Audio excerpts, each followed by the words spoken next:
So another aspect of lovemaking that the Kama Sutra talks about is the love noises.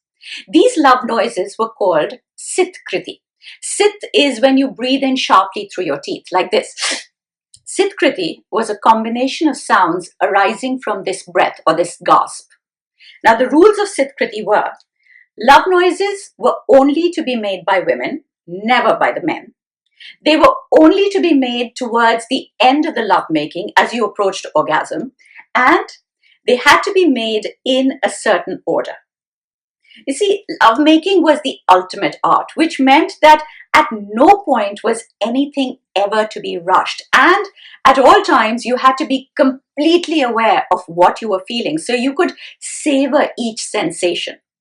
But as one approached orgasm, the breath would start coming quicker, you would become inarticulate, your words would become garbled. In other words, you were no longer in control of either your breath or your mind.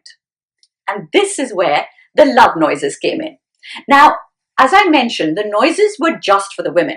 The man's job was simply to hold off on his orgasm. He had to use all of his energy to make sure that he did not ejaculate.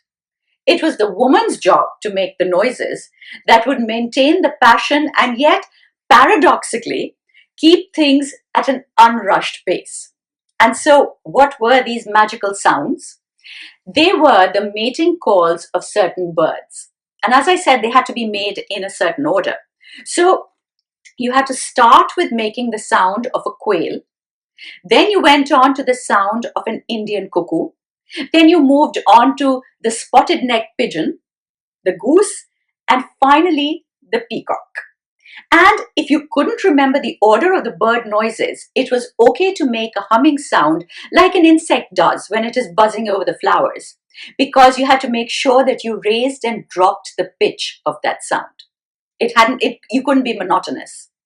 The Kama Sutra says that if the woman could bring herself to make these sounds when she was at orgasm, she could gain control over her and her lover's ecstasies and channel her love energies towards far greater pleasure.